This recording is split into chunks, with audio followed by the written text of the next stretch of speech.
green blue items is back, baby, big time. Big time. Here's what I've been playtesting with, and it is absolutely bonkers. It's really revolving around Ink Geyser. I'm sure everyone's seen this card by now. And this card is insane. It's not a song, so it can't get stripped out of your hand that easy, which is just, I think, a mistake. But this deck, you're fluctuating between a ton of ink and no ink. So if you have a ton of ink in your Inkwell and you play Ink Geyser, your hand is filling up like crazy. So in this deck where you already don't have trouble getting cards, you just end up having so many resources all the time, it seems like. So something to point out, obviously, is this is a hidden ink caster deck, so a lot of people are going to see this and be like, this is stupid. There's no way, right? 26 uninkables is actually 30 uninkables once you put in 2 Dawson and 2 Monsieur. So, that's a thing. However, we do have Fishbone Quills to kind of help empty your hand of the uninkables, and obviously 4 hidden ink casters, right? So this is like slows you down if you ever have to play it turn 2, but a lot of times you're able to cheat it out with Queens and Oswalds and all these other item support things now. So I'm going to kind of go over everything, I think card by card, so y'all can see what I'm talking about. Oswald, obviously, I've been all about this card for a while. Last set it didn't quite have what it takes to be relevant. However, I'm sure if you played this card, you've seen it go off. You pay 2 early game, and all of a sudden you're getting like the most insane value out of a card. So this is definitely, if your opponent doesn't kill it when it lands, like, it's bad for them. For 2, that's great, I think.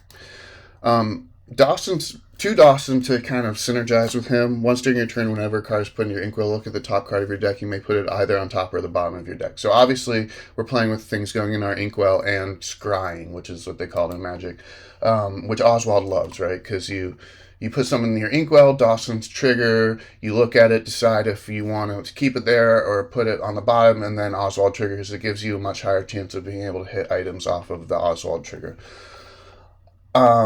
What else? Major things is going on with Oswald here. Obviously, I think that's the main thing, right? This is not a Tinkerbell version, blue Tinkerbell, so you're not getting those loops of like blowing items up and putting them in your Inkwell. Although that version of this deck is probably really cool too. I'm just going over this version right now because I played with it and it seemed really, really powerful. All right, Queen, 4 of the Queen.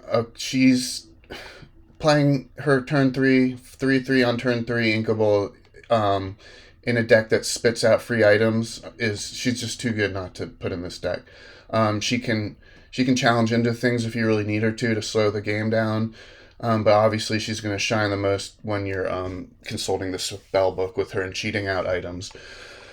Scrooge McDuck, everyone's seen this. Okay, so you're not going to get to play this like turn 4 in this deck. It'd be really hard. You'd have to have insane Oswald triggers. However, it is an option of playing it for free with items like turn 4 or 5.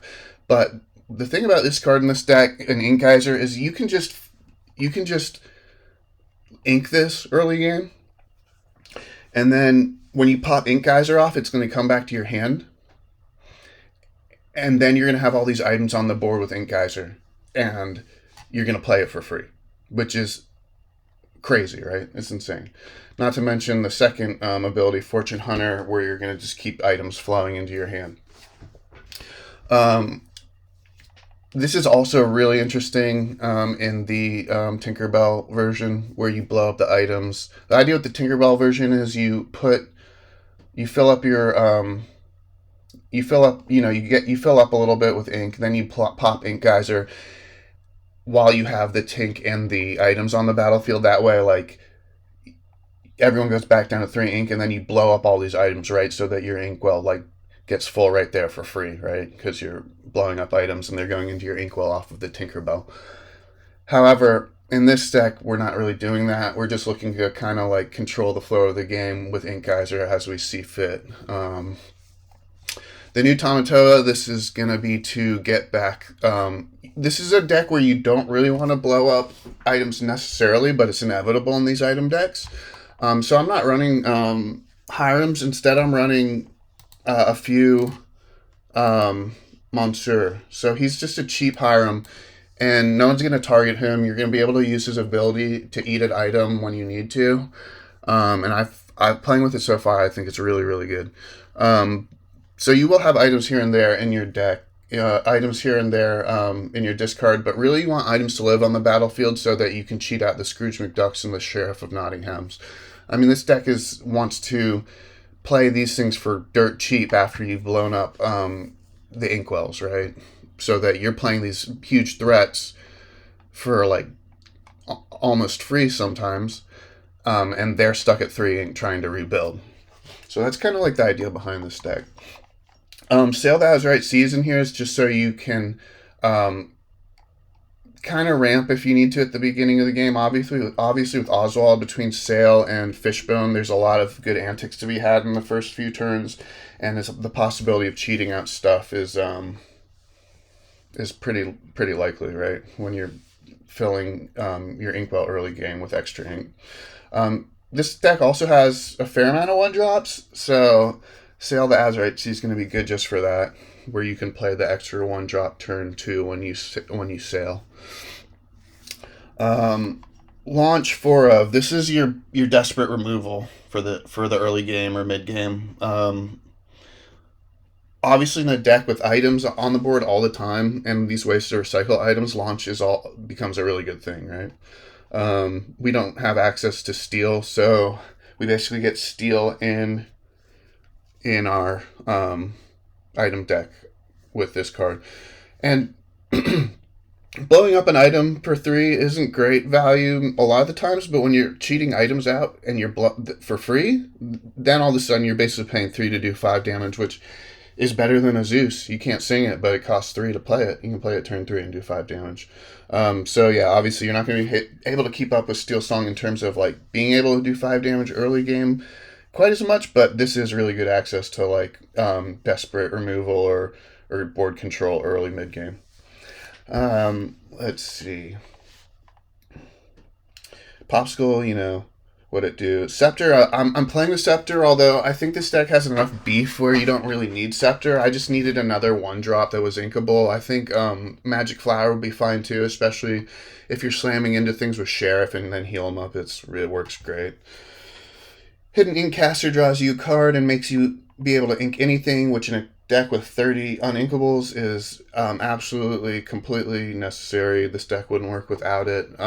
But it's hard to brick in this deck. You'd be surprised. I've heard people say to me, like, oh, that's crazy to play 30 uninkable. It's like, well, in Magic, you're playing 24 lands in a deck. Like, and that Magic games have, you know what I mean? So 30 resources in a deck, I think is still fine as long as, and especially if you're utilizing a Hidden Inkcaster or a Fishbone Quill to kind of like find something to do with those uninkables. Ultimately, Fishbone Quill is really great in this deck that's running 4 Queens and 4 Oswalds for so many reasons. Cheating these out with Queens is amazing, and then cheating out other items by using Fishbone Quill with Oswald is great too. And then in this deck where you're filling your hand up with Ink Geyser later, just like dumping stuff into your Inkwell has a whole new meaning. So this Fishbone Quill card is absolutely amazing, seems like, for this style deck. Maurice's Workshop, just another thing that gets cheated out with the Queen and is a draw engine that'll keep you alive later in the game. Lucky Dime, you can hit. This deck is running 4 Lucky Dimes so that you'll cheat them out with Oswald once every 4 or 5 games, which is just like amazing. But also now with the new Tamatoa, you can, when he quests, you play an item for free, not exerted. So you quest with Tamatoa, slam down a Lucky Dime, and for 2 you're getting a lore off of your Sheriff or something like that, right? Um, yeah, and the only other, let's see, I think the oh right, this is the other card that's amazing in this deck. The Kaida card.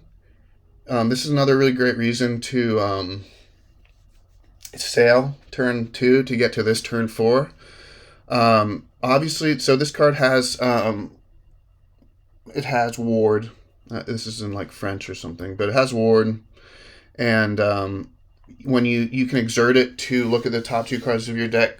One goes on the top of your Inkwell exerted, one goes on the top of your deck exerted, right? So it is fixing the deck for Oswald, and it's triggering Oswald, and it has ward, so it's doing it no matter what. I mean, this is like a slower, but I think better Grandma Tala, especially in a deck like this. Yeah, so accelerating to play this on turn 3 is just amazing. I already went over the Monsieur card. It's a baby Hiram, and this card's really good. People don't even realize. For this, I think this is one of the best common cards in the game. One inkable, and you get this ability. Absolutely insane. Should have been a rare or something. And Dawson, I think we already went over. But this is just complete. There's only 2 of this in this deck, but this is just complete Oswald synergy. Once during your turn, whenever a card is put in your Inkwell, look at the top card of your deck. You may put it either on top or bottom of your deck. So this is just a way to fix Oswald's early game. I think this deck might go down to no Dawson and 4 Monsters, to be honest. But time will tell. For now, this card is like way too interesting to like ignore with Oswald. Yeah, let me know what you guys think. I know there's a million ways you could go with these kind